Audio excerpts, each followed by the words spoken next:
Welcome back to another episode of Estate Planning Nightmares and How to Avoid Them. I'm your host, Jon Braddock, founder of the Legacy Vault by My Life and Wishes, and the author of Click Here When I Die. Today, I'm joined by Michael Stewart, founder of Stewart Legacy Law in Southern California. Michael helps families protect what they've built, avoid unnecessary court involvement, and most importantly, create a legacy that lasts far beyond money and legal documents. We're going to talk about some of the bigger mistakes in estate planning that families make, real world nightmares attorneys encounter all the time, and what everyday families can do and what they can do today to make things easier for the people that they love. Michael, my friend, welcome to the show. Thank you for having me.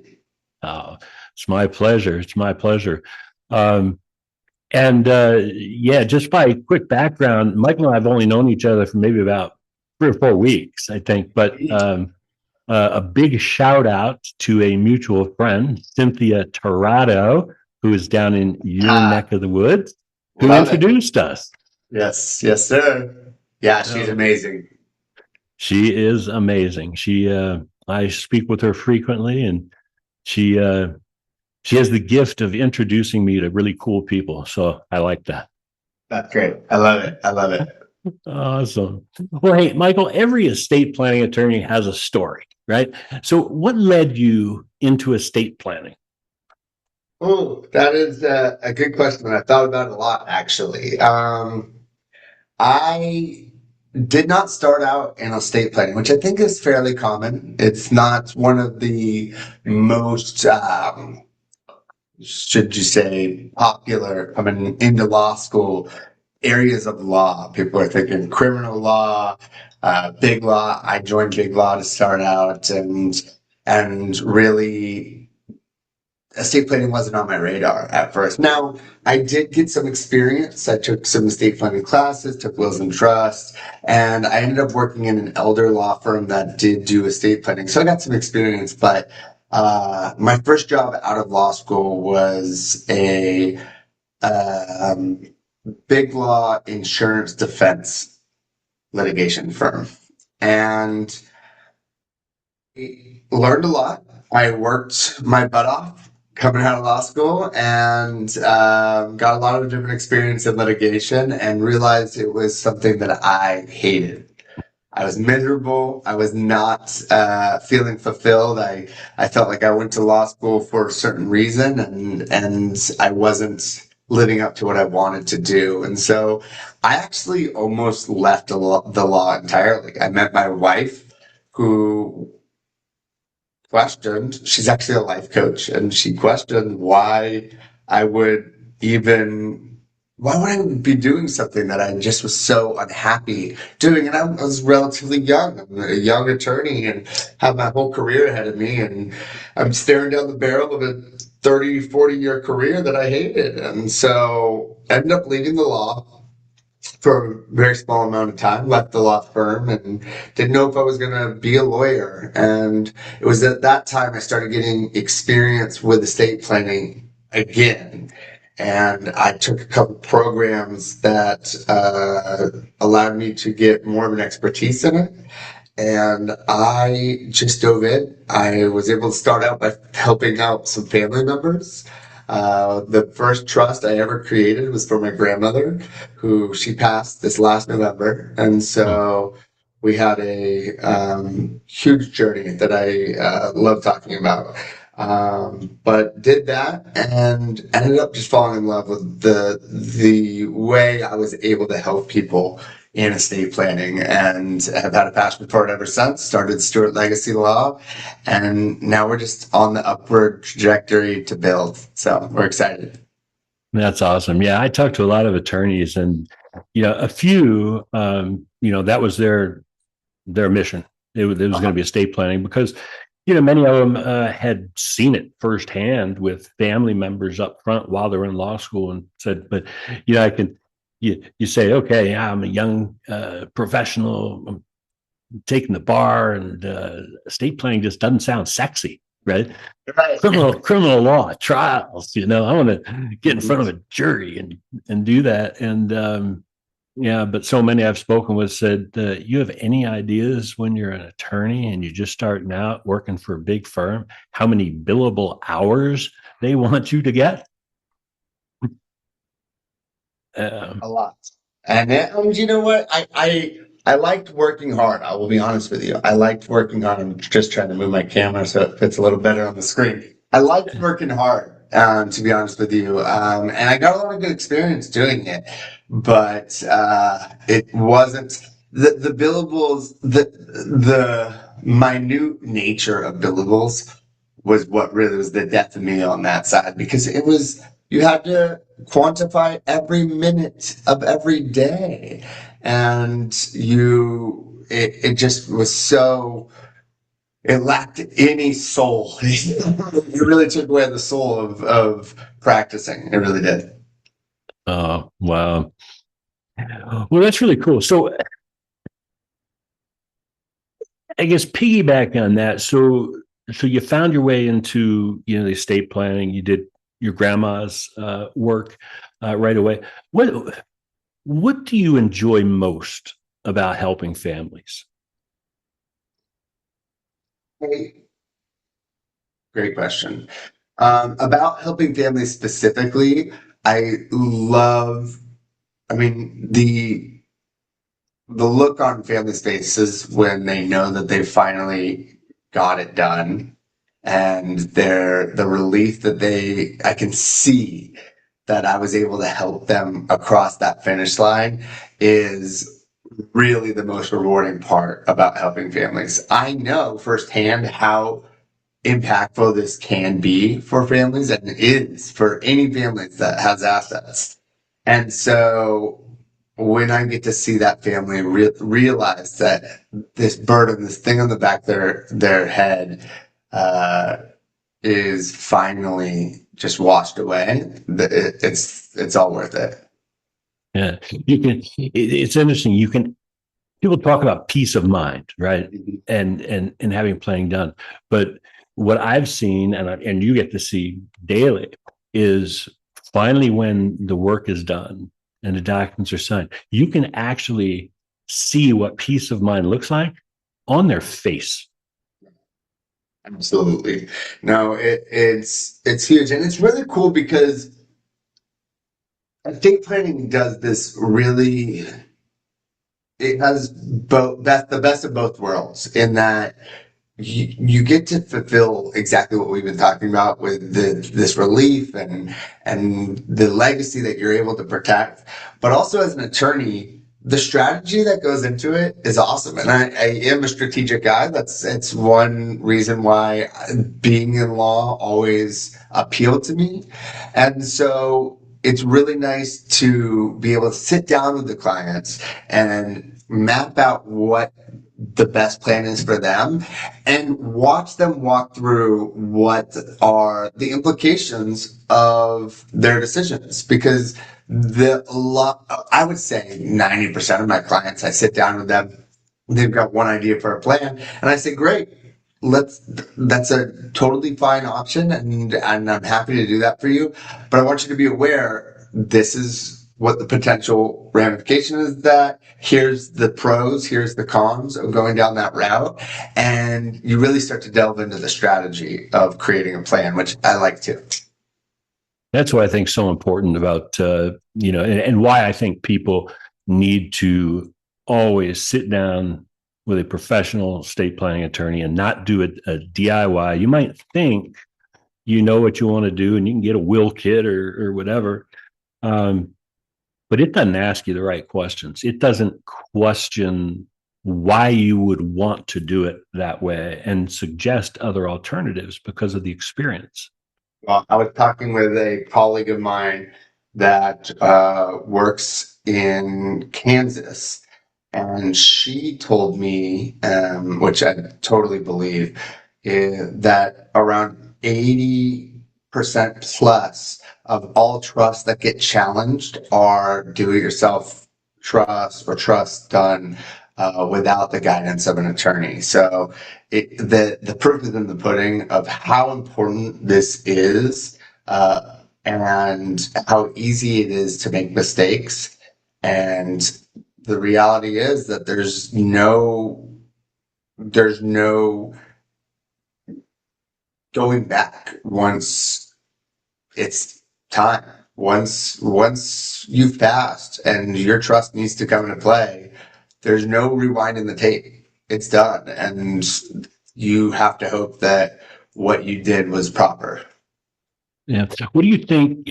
And that doesn't surprise me, that number being challenged on the DIYs. What do you think are the biggest reasons they get challenged or they go bad? Is like the first reason it's not properly funded? They did all the stuff, but then they didn't fund it or set things up right? Well, that would be the reason why it fails automatically, or I guess should say that it doesn't fail, but doesn't have the effect that it was intended, because uh, having a trust that isn't properly funded is like having a bank account without any money in it. And so it's technically there, it exists, but it doesn't do anything for you if you don't have any money in it. So, same thing with the trust. It technically is a proper trust. It's existed, but it's not properly funded. And therefore it's not going to have any effect that you want it to. And it's going to fail in the sense that it's going to force you to go through probate. The most common reasons trusts are challenged is because there's a lot of ambiguity in what the trustor, what the grantors wanted. And it makes it so families aren't clear of what their rights and responsibilities are. And the families may not even be put in place uh, to understand what was even written in the first place. And that's when you get a lot of disconnect. And sadly, I mean, the financial burden of probate, depending on your state, I live in California. It's one of the most expensive, costly, and time consuming probate processes in the country. That's all real. It's a huge reason. It's the number one selling point for me as an estate planning attorney is avoid California probate. But the reality of families breaking apart is really where the value is making sure that you've done the plan right. Because if it's a gray area, families start to think that their sibling or their parent, if it's a grandparents, are out to get them and have treated them wrongly. And not just in money, which can be substantial. It can be a substantial amount of money, but in terms of what their legacy was supposed to be. And it's almost a personal slight to the person as opposed to like a financial slight. They think, wow, this is the last gift my parent or my grandparent was going to give to me, and it's being taken from me. And so that emotion breaks apart families all the time. And that, I think, I can't imagine a worse thing for families that have built a lifetime of relationship building and of building that family that has grown to be siblings and aunts and uncles and grandchildren, great grandchildren, and all of that falls apart because you died and didn't have a plan. Mm. Yeah. Family is divided. I heard a saying once, a gentleman said, divide things, not families. And far too often, like you say, it's the families that are divided, at the end. Jake, can you share with our audience one of the most memorable estate planning stories or nightmares that you've encountered? Okay, so a couple things come to mind. I do, for the most memorable, I think will for the rest of my life will be my grandmother's. It was the first one I ever created. One of that first law clerk where I got some experience, but on my own, first trust. And she didn't have, she had a house and she didn't have an ability to protect that house, and she didn't know what she was doing. She was in her 80s and she was very stressed out. And if it weren't for me, to be honest with you, she probably never would have gotten it done. And because of we were able to do it. We put the house in the trust. It's a very simple trust. I have my father and my aunt. They're her two kids, and she wanted to make sure that it avoided probate and it was a seamless transfer. She passed in November. Her birthday was October of last year, and I stepped in as trustee.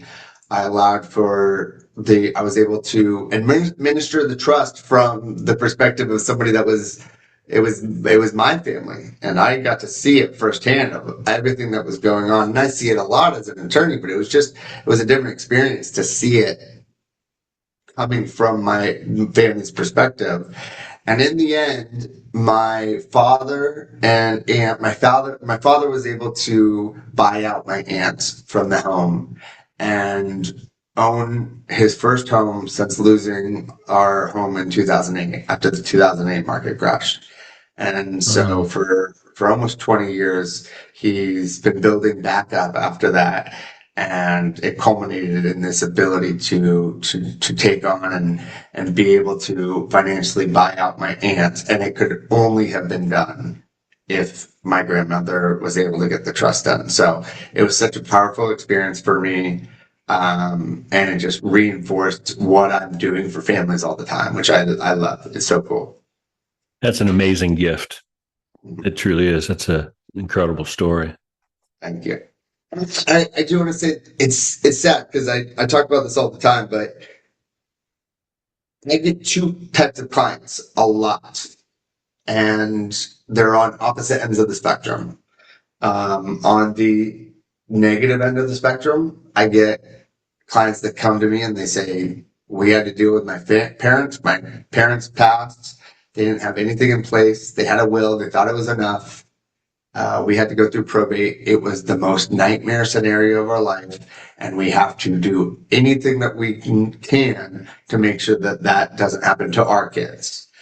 And it's awful. And I say, I get it completely. Let's work on it to help you out. And then I get the flip side, which is the positive side. And I always love to hear this, which is people come to me and say, my parents, they passed and it was one of the hardest experiences of my life. But because they created a trust and an estate plan that protected us, everything was seamless. We were able to get everything that our parents wanted us to get.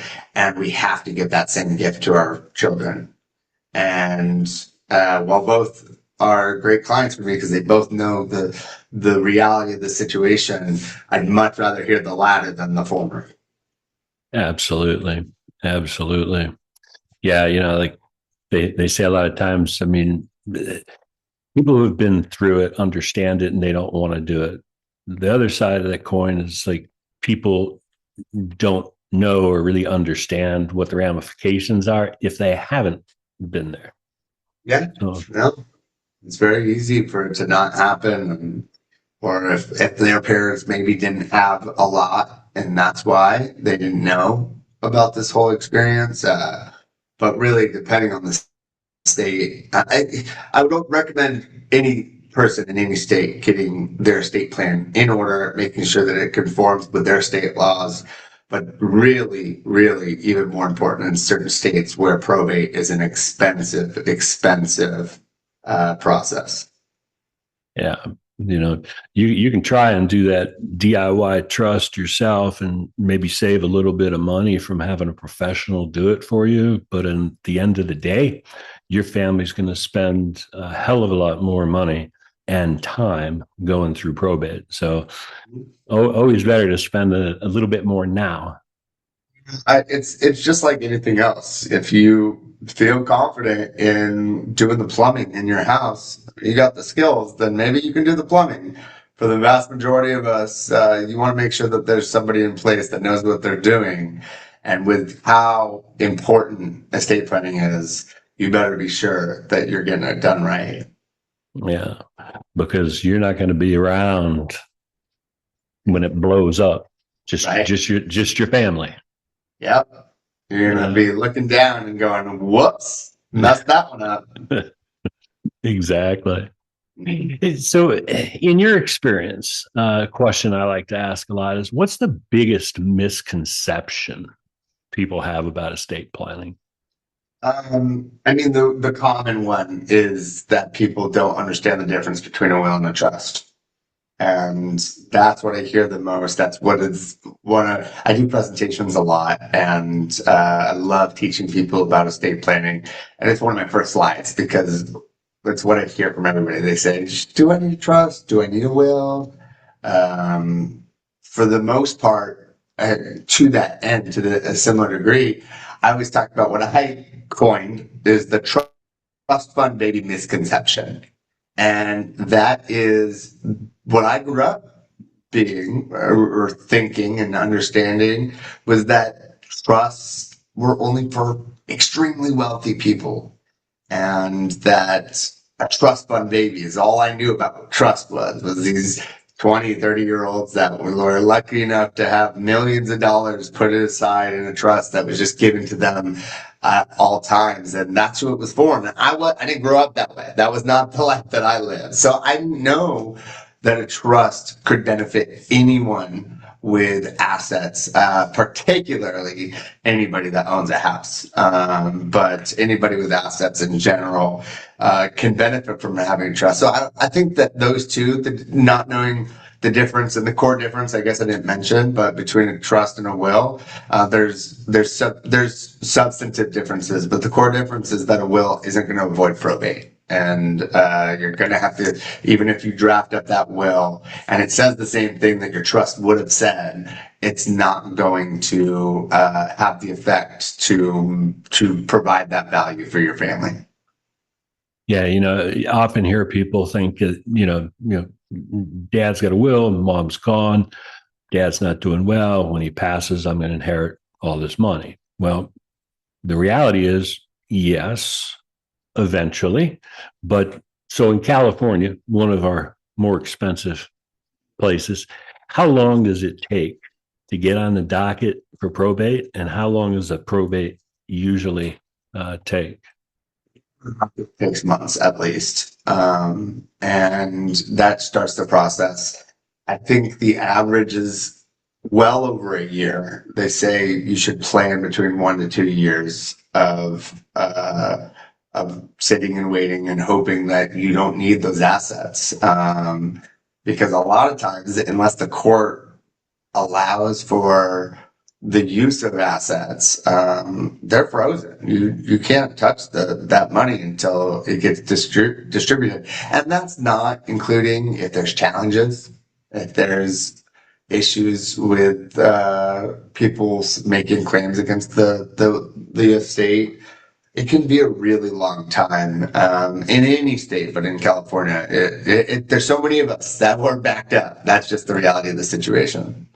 Well, yeah. Unknown errors coming out of the woodwork. Yep. Yeah. Omitted. Yeah. No. And not to mention if there is any family issues that made it so that the decedents disinherited individuals, people get upset and they want to fight. And it can be a really long process because of it. Yeah. Now you're a young guy. What would you say about the people who think that, estate planning, I'm too young? That's a great question. There's a couple things I would say. One is the nice thing about estate planning is once you get it done, you're protected. Now, you might have to make changes in the future. You might have to make amendments, restate the documents, but which I talk to people that say, I got it done. I talked to somebody yesterday that said, I got my trust done in the 80s. We've done amendments over time. It's all put into place. I'm like, that's great. That's the perfect reason to get it done sooner than later. The other thing that I say all the time is the nature of estate planning is risk. It doesn't matter till it matters. So you could be fine today. I'm in my mid 30s, and I mean hopefully I live a long life, and that's great. But every day that I go by without having that plan in place is another day that I'm putting at risk that it is my time. That today is the day that I go. And if that happens and you don't have it in place, again, it goes back to the fact that once you need it, if you don't have it, there's no going back. And I would say lastly with it, a lot of times there's three big reasons people my age and my age bracket should and do come to me saying, let's get an estate plan. The first is marriage. You get married and you're like, okay, we're starting to build our assets, want to make sure that everything is smoothly transferred between each other, and there's no issues with regards to that. The second is purchasing your first home, or maybe your second, but purchasing a home. In California, your mortgage does not reduce the value of your estate. And so if you purchase a very common home price in California of $700,000, but you have a $600,000 mortgage, your probate costs are based off of that $700,000 value and not the $100,000 equity that you have. And so that becomes really important when you purchase a home. And lastly, and honestly, the most common reason that people younger reach out to me because they want to get that plan is because they have young children. And that is I would say, just as important, if not more important than any other age bracket. Because if you don't have a plan in place for your 1, 3, and 5-year-old children, and something happens to you and your wife or your husband or your partner, then they're just left out to dry. And the court has to figure it out. And there's a nightmare scenario where family members don't know who should be the one that's taking guardianship. Family members don't know who should be in control of assets, what the right plan should be for that money that you have for your children.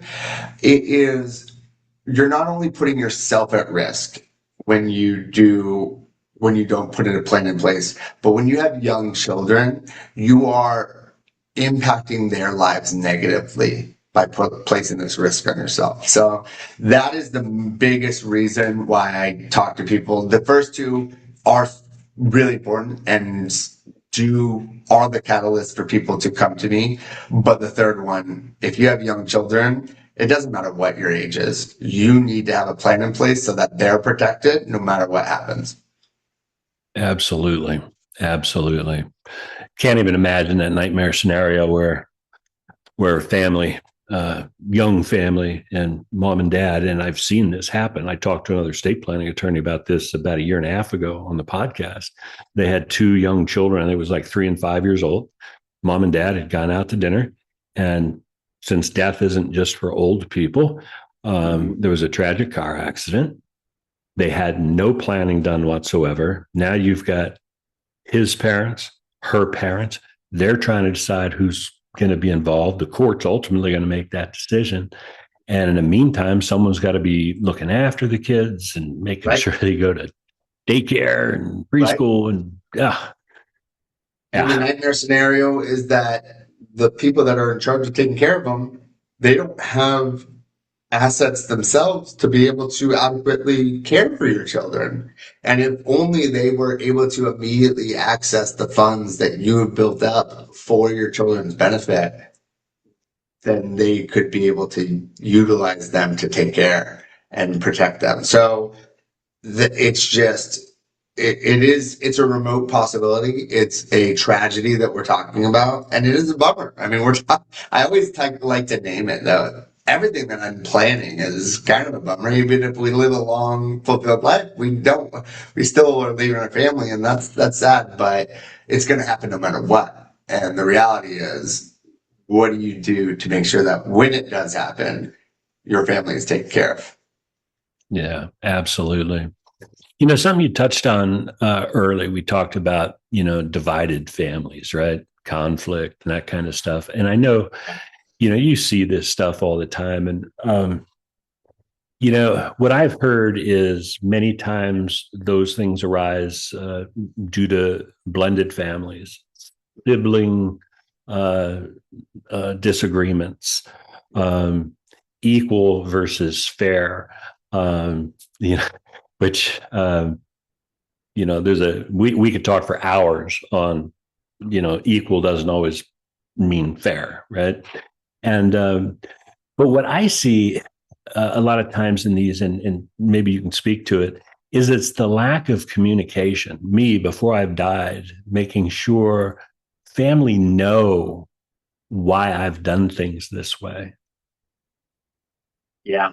No, I recommend to all of my clients that they need to have conversations with anybody that is named in their estate plan. And they really need to flush it out. I actually recommend on two different levels to my clients, the families, that they should be writing letters and including them in their estate plans and writing letters to one, and this is not really related to what you're talking about, but to their children or the people that they love. Update them once a year so that they can know what they're. Imagine you're an adult child of your parent who just passed, and you're mourning them. It's awful, and you're going through their estate plan, and all of a sudden there's a letter to you that they wrote in the last few months that just said, if something has to happen to me, this is what I want you to know. So I recommend that to all my clients. On the other side of it, more related to what you were talking about, is that write a letter to trustees, give them more clarification. It's not a legally binding document. It's there for their guidance. It's there for their ability to understand what their role is and what they need to do so that they can make sure that everything's clear for everyone. Yeah, I love that. And I've always encouraged people to write, letters to family, those kind of things, keep them so that they have those. But one of the things I tell people too, shameless plug for the Legacy Vault here, is that there is a section within our platform that stores videos. Yes. And what I tell people is this, if I'm now gone and 20 years from now, my kids still have this letter and they might look back on it or maybe pass it on to the grandchildren. And I'm talking about my values and important things, kind of the ethical will, right? Well, maybe don't even remember what grandpa looked like. Maybe my son doesn't remember, God, remember what dad looked like? I can't remember his voice. And so what I tell people is write the letter and have it there. But you know what? Take 10 minutes, record it, and put it in there. Because for generations now, great grandchildren that you couldn't even imagine, they can actually see and hear, someone from 50, 60 years previous. Well, I think you're completely right. And that's why I'm so excited to be partnering with your team at My Life and Wishes. I always tell my clients and to talk to people about my plans kind of get broken down into three separate categories. The first is the trust and trust-based type documents. The trust certificate, the trust, these affidavits, the assignment of personal property memorandum, even the pour over will, all kind of the death documents. I like to say trust documents, but all together. Then there's the second category, which is the incapacity documents, those powers of attorneys, the advanced health care directives, HIP authorizations, things that are actually beneficial for you because if you need the help, you've allowed it to be put in place. And the nice thing is in California, I don't know about every other state, but in California, they allow for what's a springing power of attorney, so that it only comes into play if you're determined to be incapacitated. So you can write it now and it still be active for later on. So those are the first two categories. The third category, and why I bring this up, is what I call the roadmap category. And those are all the non-legal documents that are intended on making their family's life easier and their life easier when they're going through the estate plan. It's a significant document. My estate plan is thorough and intended on protecting in every situation possible. So it's oftentimes between 200 and 300 pages.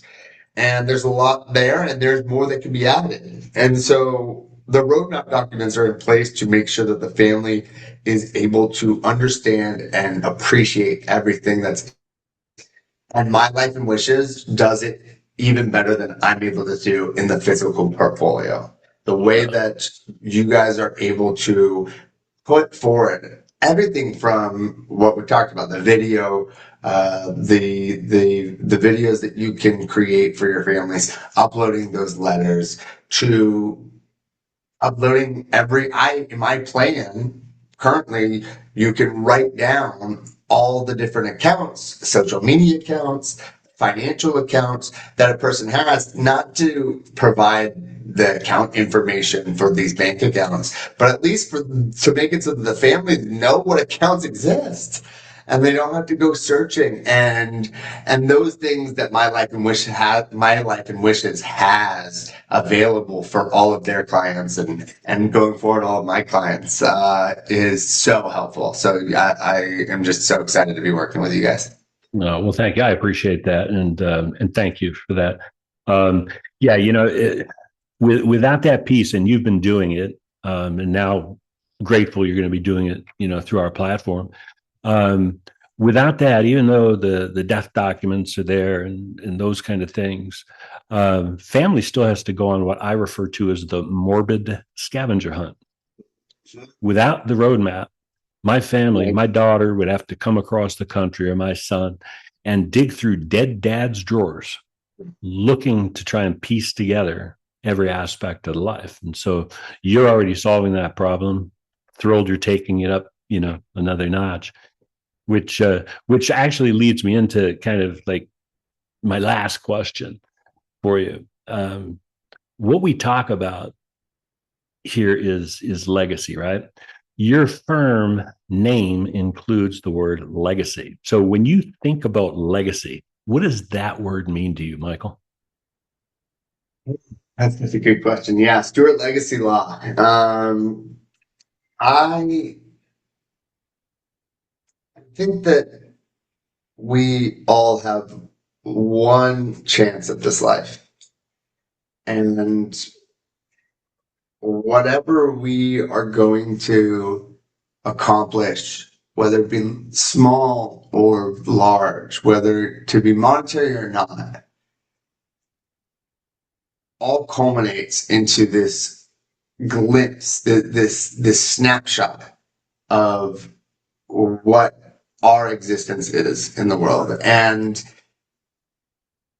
if you put everything at the end of our lives, you get to put everything in your experience into this little ball and pass it on. It is, to me, the visualization, the metaphor for what we are as humans, like what we're doing here. And our time is finite. And once we pass, we don't know what's going to happen at the end when it's our time. But what we do know is that we made an impact in this world. And because of that, we're able to pass things on. And that's what I think legacy is. So it's so cool that I get to be a part of it. I don't think legacy is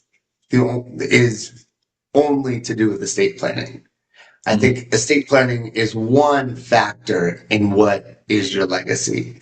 And it is a really special way that we get to provide the people that we care about with a little bit of a real tangible thing that is your legacy, is a part of your legacy. But it is so much more than that. It's so important to who we are as humans, and what we're doing here. What the heck we're doing here on this rock. Yeah. What we did, who we were, what contributions did we make? Mhm. What do we want people to remember at the end of the Right. day?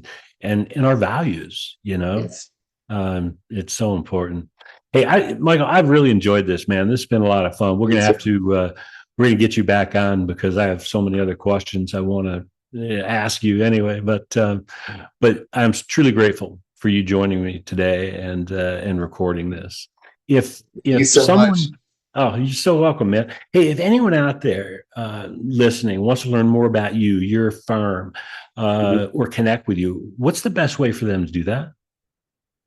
Awesome. Go to StewartLegacyLaw.com, Stewart, legacylaw.com. There's a way to schedule a consultation with me. I have a small team where I'm really building to make it so that I'm at the front of working with any clients. So please reach out to me. I'd love to guide you on anything. If there's something that I can't personally do, I'll find somebody that can. So I'd love them to reach out and schedule a consultation. That's awesome. And I will, for our listeners down below, I've included Michael's contact information in the show notes. So feel free to reach out to him. To you, our listeners, thank you again for joining us. And as always, remember, your life is your legacy. So plan ahead and make it a great day.